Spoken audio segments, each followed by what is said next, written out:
ভাই আজকে আর কিছুক্ষণ পর সন্ধ্যাবেলা স্টার্ট হতে চলেছে আজকের রাইভেলরি ম্যাচ।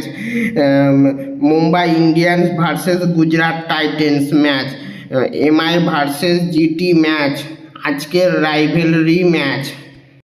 এই ম্যাচটা আমি রাইভেলরি বলছি কারণ 2025-এর কোয়ালিফাই ম্যাচে এমআই ভার্সেস জিটি ম্যাচে মুম্বাই ইন্ডিয়ান্স টিম ম্যাচ জিতে গেছিলো গুজরাট টাইটেন্স টিমকে হারিয়ে। সেটার বদলা নিতে আসবে গুজরাট টাইটেন্স টিম এই ম্যাচে। আর এই ম্যাচে দুটা টিমই ভালো পারফরমেন্স দিবে, দুটা টিমই কাউকে কেউ ছেড়ে কথা বলবে না, দুটা টিমই পারফরমেন্সে ভালোই আছে। কিন্তু আমার মনে হয় যে এই ম্যাচটা যেমন করে হোক মুম্বাই ইন্ডিয়ান্স এতটি ম্যাচ হেরে এসছে তা ঠিকই, কিন্তু সেই জন্য তারা এবার কামব্যাক করবে। সে ঘায়েল হয়ে গেলেও কিন্তু স্বীকার করতে ভুলে না মুম্বাই ইন্ডিয়ান্স টিম একটা সের, তারা এতদিন ঘায়েল হয়েছে, সের ঘায়েল হলে আরও বেশি জেগে উঠে, তারা এই ম্যাচে আরও জেগে উঠবে। আমার মনে হয় যে মুম্বাই ইন্ডিয়ান্স টিম এই ম্যাচ 100% জিতবে। আমি মুম্বাই ইন্ডিয়ান্স টিমের একটা প্লেইং 11 তৈরি করেছি, সেটা শুনে দেখো কেমন লাগছে।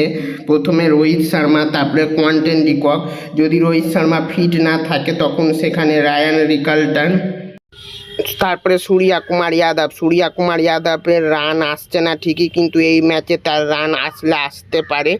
তারপরে তিলক বর্মা কী করতে পারে সেটা আমরা জানি, তারও রান আসছে না কিন্তু আসতে পারে। তারপরে আমি রেখেছি রাদারফোর্ড, তারপরে হার্দিক পান্ডিয়া, তারপরে নামানধীরকে 3 নম্বরেও খেলানো যেতে পারে। তারপরে শার্দুল ঠাকুর, তারপরে আল্লাহ গাজানফার, তারপরে ট্রেন্ট বোল্ট, আর তারপরে জসপ্রীত বুমরা। আর ইম্প্যাক্ট প্লেয়ার হিসাবে আমি রাখছি দীপক চাহারকে। আর যদি এই ম্যাচে রোহিত শর্মা আসে আর রায়ান রিকালটন না খেলে তাহলে আমি ইম্প্যাক্ট প্লেয়ার হিসাবে করবিন বসকে রাখছি।